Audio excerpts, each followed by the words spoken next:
In this advanced course for mastering Python, you are going to learn a lot of stuff.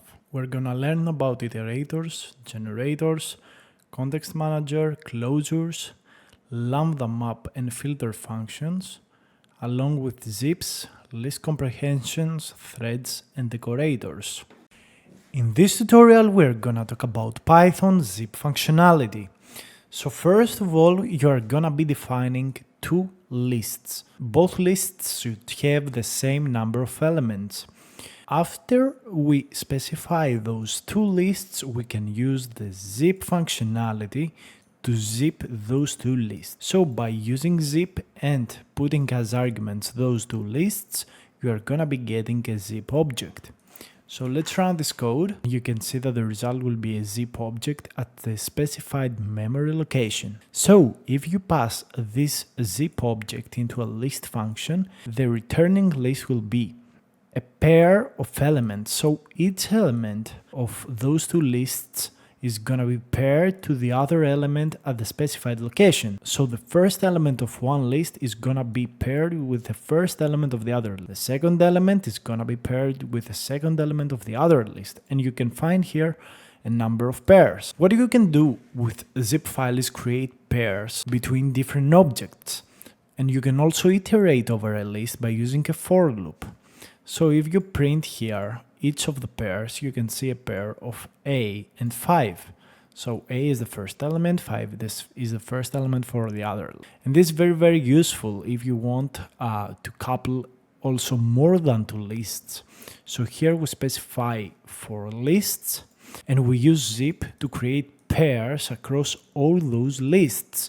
So instead now of a pair, we're going to be getting a tuple and containing an element from each list, as you can see here. And this is really useful, especially on deep learning, where you want to create, for example, a dictionary. So you can zip specific characters with specific Morse codes or specify tokens. And you can do it very easily. Specify the vocabulary, you may specify the characters of Morse, you zip them across, and then by using dictionary, what you are going to be getting is a key value pair. So this is really useful as well. Welcome to another Python tutorial. Today we're gonna talk about iterators. An iterator object is an object that you can loop over by using the next method. To create an iteratable object, you need to use iter function and pass the object as an argument. So for example, let's specify a list of cities. We have 3 cities here,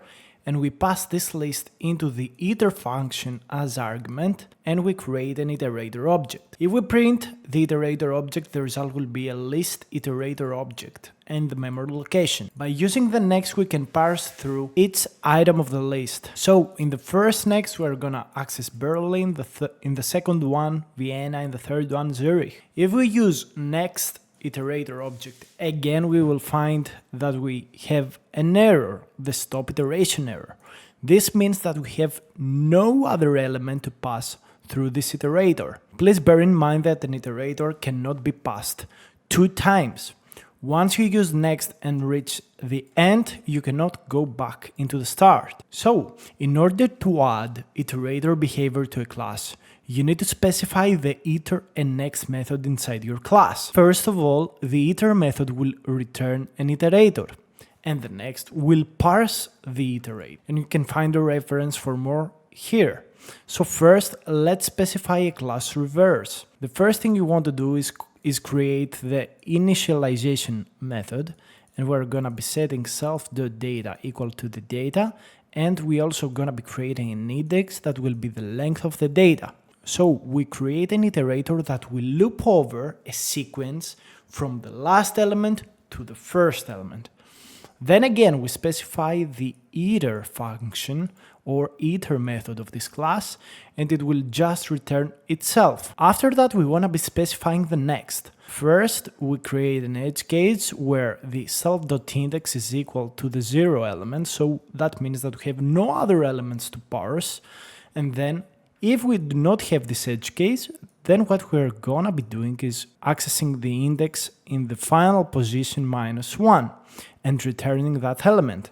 So for example, here you can see that we specify a list. We call the reverse function to initialize an object with a list here. So the self.data will become the list, and the self.index will become equals to 3 because this list has 3 elements. After that, what we are gonna be doing is actually calling this iterator using a for loop, and you can also use the next attribute, and what we're gonna be doing is printing the elements. So first it's gonna be 42, 97, 8, and then 34.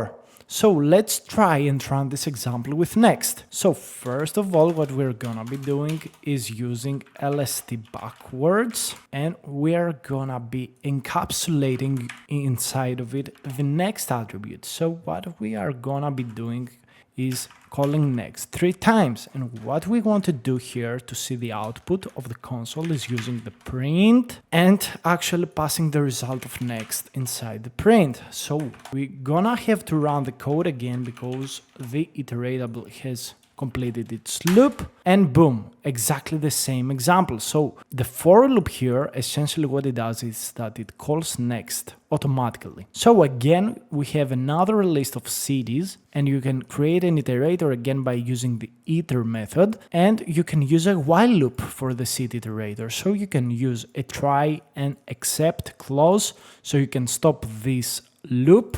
So while we have the iterator here, we're gonna be using the next to access a city, and when we reach the stop iteration, we're gonna be breaking outside of this loop.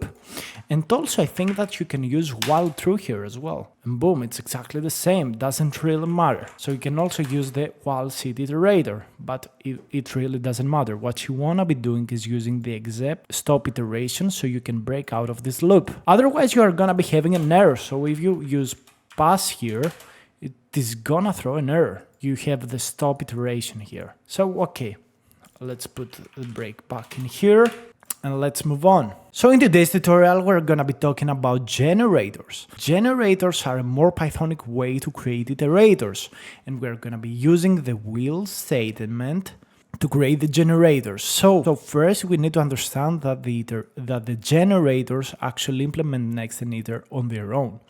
So the generator, instead of a class, it's gonna be a function, and the will statement is gonna be keeping some information here. So here we have a function and we have some yields. So this function is gonna be returning some values, and the idea is that its call to the next is gonna be returning a different city here with this exact order.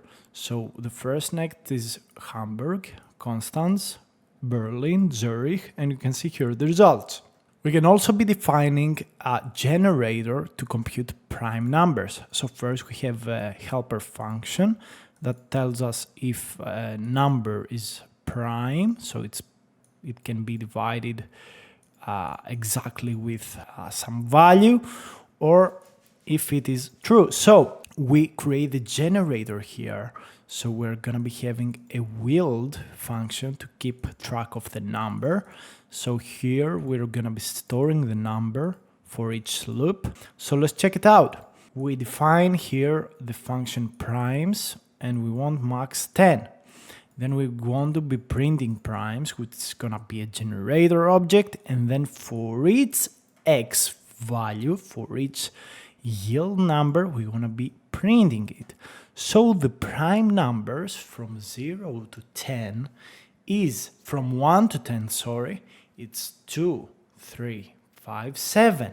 And each of these values was stored into the yield number. So this statement is what kept track of this. Again, I really don't like iterators. I really don't like generators. This is just a tutorial to show you the basic idea. So in this tutorial, we're gonna talk about map, filter, and lambda expressions. So lambda expressions, use them to define anonymous function, and they look like this. We use lambda, this is an argument list, upper, so we have then the 2 expression, and then we have our expression. So here we define a lambda function that is gonna be returning the summation of two numbers. So we write lambda, which is actually like, let's say we are calling def. We are actually using two arguments, so we want to take as input two numbers, and we are gonna be returning the summation of this. So we do x plus y. So this is sum, and this is an anonymous function that, let's say, that sum is not the name of the function, but it actually points to the location of the lambda function in the memory. So if we call sum parentheses and put two numbers, then x will become 5, y will become 10, and the summation, the result of sum, will be x plus 10. So it will be 5 plus 10. And if we were to turn it into a named function, what we were going to be using was sum x point x. So what we were going to do is define sum with two arguments, and we were going to return the summation. So this is pretty much the same thing. Then we have the map function, which looks like that. It takes a function argument and a sequence as a second argument. So we're gonna use map to get the square values of a sequence. So first we're gonna be defining a function that will return the square of a number. So this is the function square, and then we will have a sequence. So we have a sequence of 5 numbers, and we are gonna square them using the map. So we define map square, which is the function that the map is gonna be calling for each element of the num sequence. So map is actually an iterator. Amazing. So by calling list, list will be calling the iterator for each value, and we're gonna be getting a list with a squared result. And it maps exactly as expected. And we can also use map with a lambda function, and the lambda function is gonna be squaring the input. So we have lambda x, and the result will be the square value. And again, we can apply it to nums, and using the list, because again the map is an iterator, by calling list, the iterator is called, it's looped over using next, and we get the result. And finally, we have filtering. So filtering is something that you want to be using if you want to test for equality of a Boolean value. So the filter function is going to be keeping only elements that are going to be true. So by using filter with a lambda and using the Fibonacci sequence, we want to find the odd numbers. So this statement here inside the lambda, x modulo 2, is going to be true only for odd numbers, because odd numbers will have modulo of 2, it will be equal to 1, which is true in Boolean case. And the even numbers are going to be equal to 0.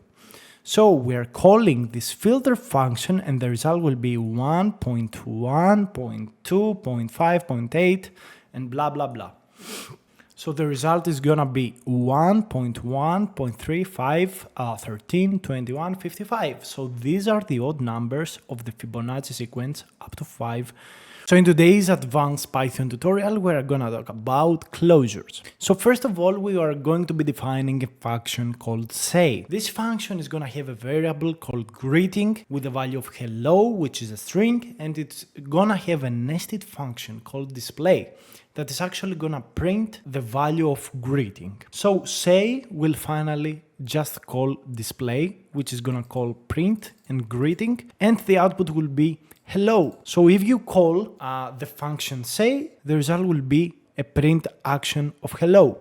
So we've seen the nested function, but what is a closure? We have a closure when a value inside a function is accessed by another function inside of the function. So here, the variable greeting has a local scope within say. However, display also has a local scope inside say. And the whole meaning of this situation is that display can actually access the value of greeting. Instead of actually calling display, we can actually return display. So we are going to return the memory position of display through the function say. So when we do that, we can actually save this function value into f, and then if we call f, then display will run, and it has stored the value of greeting inside of it. So that's how a very simple closure works. And here you can see that save actually returns a function called display. And when you call f, which is actually display, you can see the word hello. So let's check out what happens when we access. So let's check what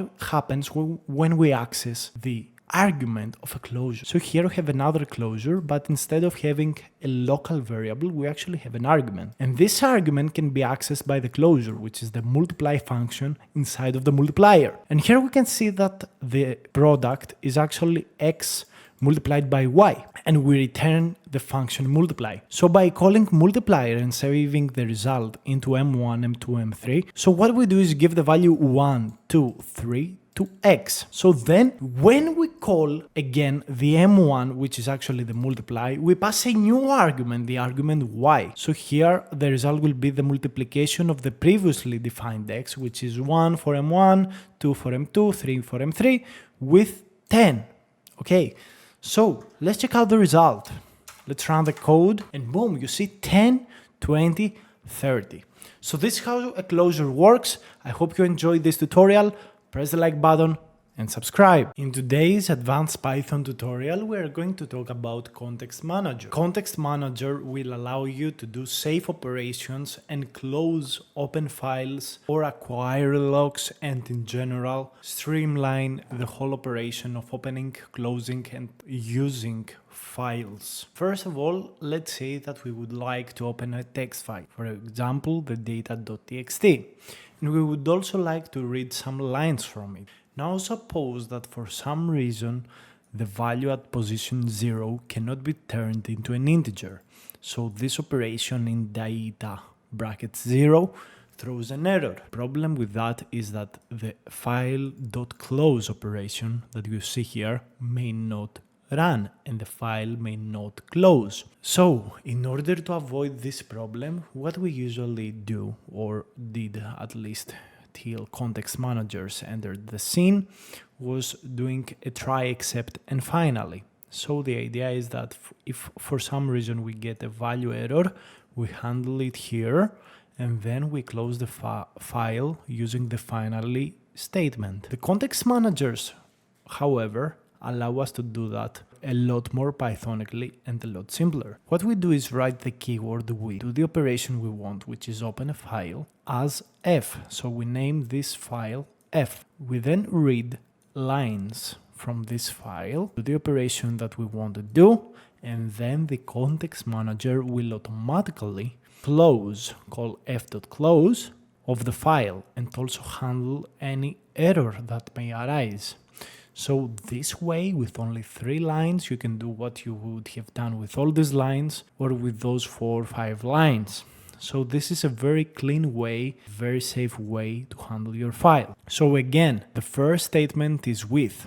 Then we have the context, which is, for example, opening a file as, and we give a name to this operation. Then we actually use the object that we opened with a context. After we do the operations inside this identity space, the context is cleaned up. And this is the reference from which I have took the examples. So you can also define an actual class as a Context Manager class. What you need to do is actually implement the enter and the exit methods. So the enter method is responsible for opening a file, and you can actually return this file. And the exit method is responsible to close the file. So here you can see exactly how open actually works. So with the example here, using this file class, you can read a data file as f and do the operation that you want to do. And also you can implement timers using this. And you can also implement timers using this operation, using the Context Manager.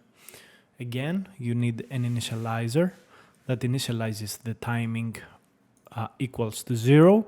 Then you have the enter that starts the counter. So you actually save the starting time. And then with the exit, you actually save the finish time and then calculate the time elapsed through the start and the finish.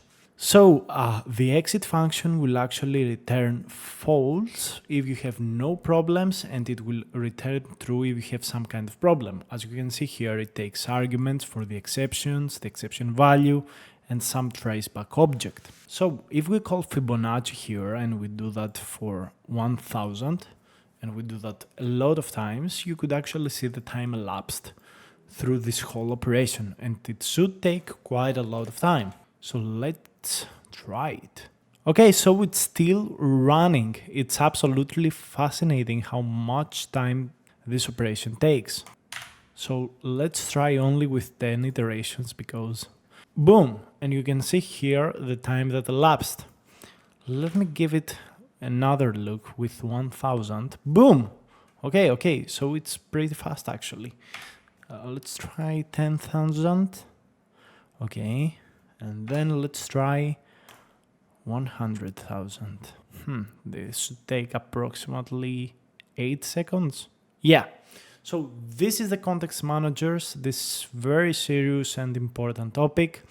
I actually suggest using context managers mainly for files.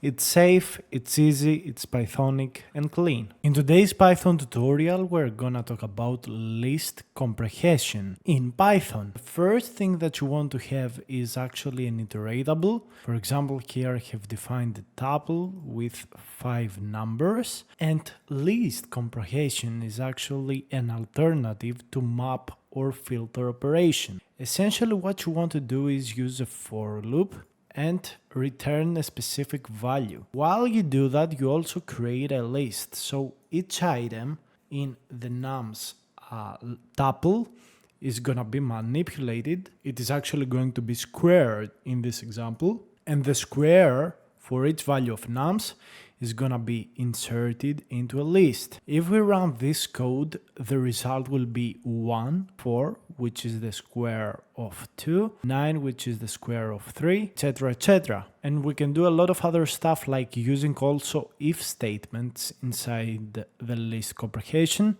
So for example, here what we want to do is actually keep only the even numbers from 0 to 10. So if the modulo division of I with 2 is equals to 0, then we wanna keep the value and add it to this list. So the first value that returns true for this is actually 0.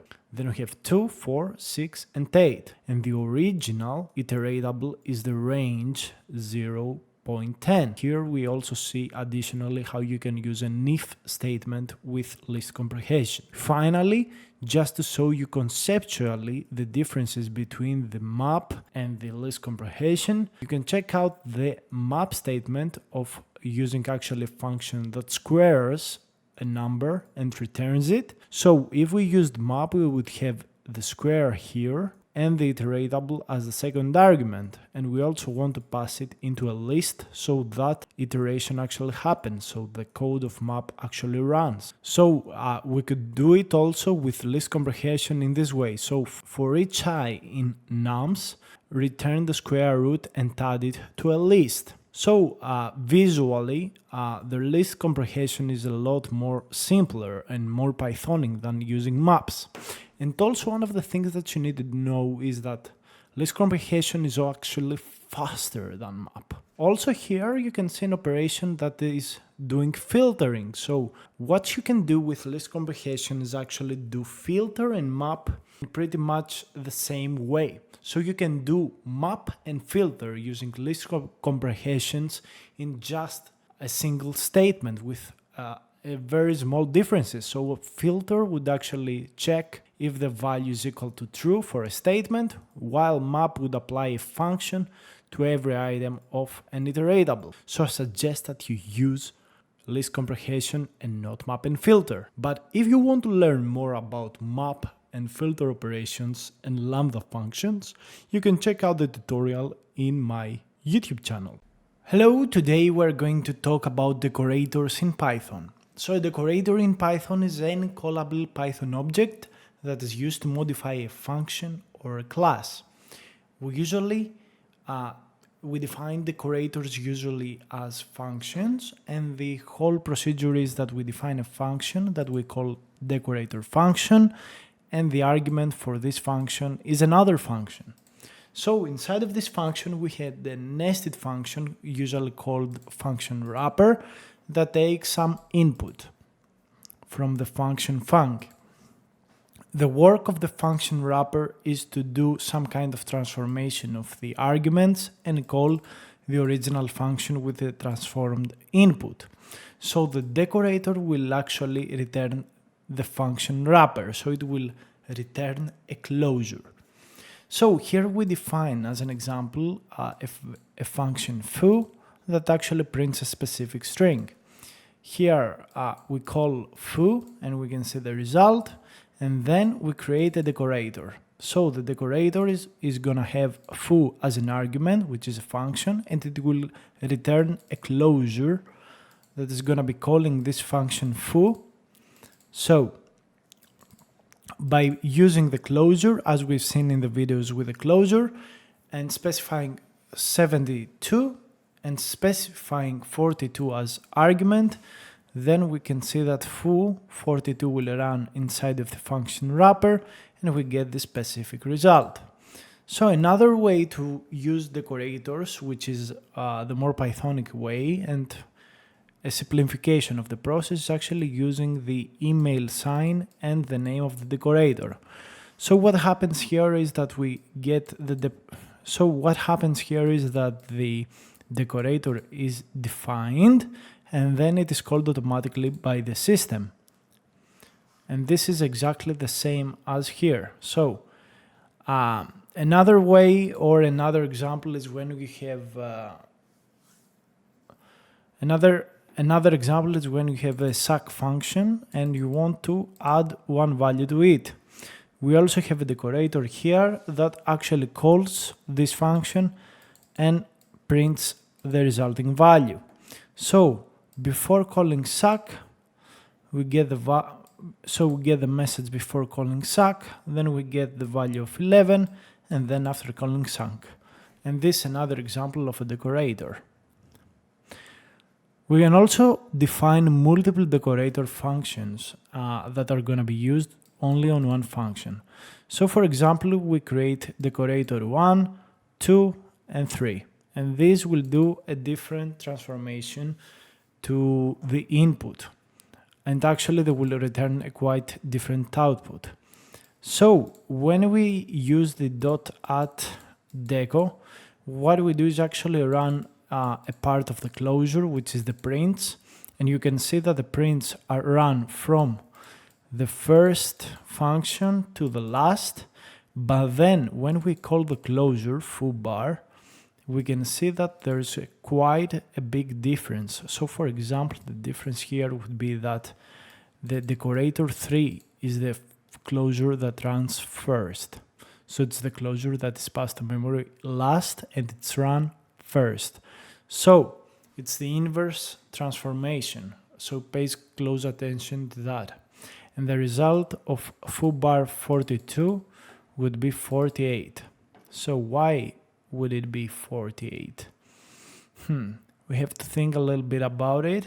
Yeah, it will be 48 because the decorator is applied. So it goes to 45. And from 42 it goes to 45, 47, 48. And the resulting value will be 48. Even though the return value here says 42, because the foobar is actually called here, and then the resulting value is going to be appended through the decorators. And there are quite a lot of other examples here that you can test, and you can actually use decorators like argument test natural number that check the input as I've told you before. So here we check the type of the argument x and whether x is more than 0. So this way we check if this is a natural number, else we throw a value error. And we use this function for is prime, and you can see how this code would run. So yeah, that's all for the decorators in this way. We can also define a decorator function that does some kind of call or let's say some kind of counter. This is really, really useful because counters are usually so this is very useful because this way you can define the counter value. So we have a helper and we define helper.calls to be plus equals to 1, and we define this function, this variable here equals to 0. So each time we call suck, the helper.calls will increase by 1. So the first time we are going to be creating the helper.calls and we will equal it to 0. And then for each successive call, we are going to be adding the value of 1. So we will have a counter, and we see the result of the counter, the suck.calls being equal to 10. So again, using the email symbol, we can actually change the code from using the decorator and passing the function as an argument by using this notation. So finally, we can also define a callable class. So here we define the callable class called star. It has some kind of internal variable, and then it has a call method. And there's also an input wrapper here. And this is again a case of a decorator inside of a class, which is absolutely crazy. So here you can see how you can call the class, initialize it with a specific value, and then it's automatically called because this is automatically triggered. And you can see the result here. So it prints 5 times the asterisks, then calls the function add for the argument input, and you can also have arguments on your decorator function, on the nested function, by using the asterisk args, a double asterisk k args. So you can see that the addition is actually happening, and then again we have some other asterisks. Hey guys, so in today's tutorial we're gonna talk about threads and multiprocessing in Python. So we have defined a very simple example where we have a task that takes 1 second to complete. So if we run these two tasks sequentially, it's gonna take us 2 seconds to run them. Whereas if we had and used threads, we could use actually multiprocessing. So those two tasks would actually run in parallel, and the cost would be actually around 1 second with a little bit of extra overhead. So what we want to do is actually import from threading the thread class. Then we have again the same task that is gonna have a sleep argument of 1 second, and then we're gonna use thread and use the argument target to define the function that we want to run. So as you can see here, we create 2 different threads, and then we start the threads. We wait for the threads to complete by using t1.join and t2.join and measure the time. And we can see that takes a little bit over 1 second. Another great thing with threads is that you can actually pass arguments. So the way that you pass arguments, which you can use in the function, for example here our function takes an argument of id, is by just simply specifying the arguments equals something in the thread class. Okay, so you can open up the documentation as well and read a little bit more about the thread, because this is a very simplified tutorial just to show you some of the things you can do with the threads. Pretty much not everything, because there are quite a lot of libraries that actually use threads and processes, and this is a really low-level tutorial, and usually we use high-level, already made and not buggish libraries to handle multi-threading and multiple processes.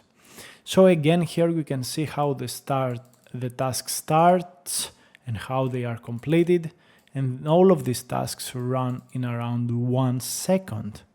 So actually this computer had 10 threads available, so they run in parallel.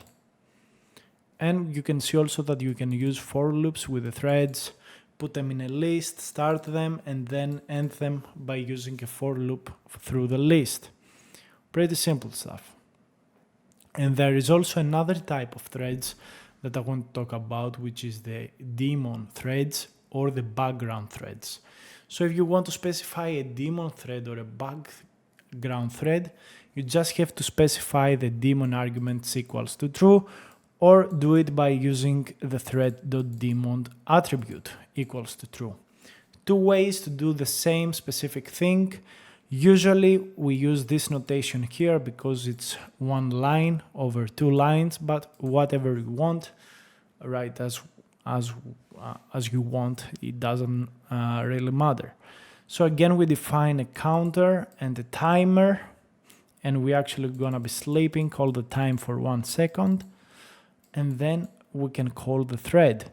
So the difference between the daemon thread and the simple thread is that you actually need to wait before you can kill the simple thread. Okay, so here we had actually to wait for a little bit before being able to kill the thread, whereas the daemon thread runs on the background. So if a program exits or closes, you can do that pretty much without waiting, and the thread closes automatically. In general, we try not to use daemon threads, and we usually use simple threads because for critical applications, they have some better error handling and guarantees. So yeah, that's all for threads. A very, very high level, not in-depth tutorial on threads. Sorry for that, but really you won't use them, at least in this form, when writing Python.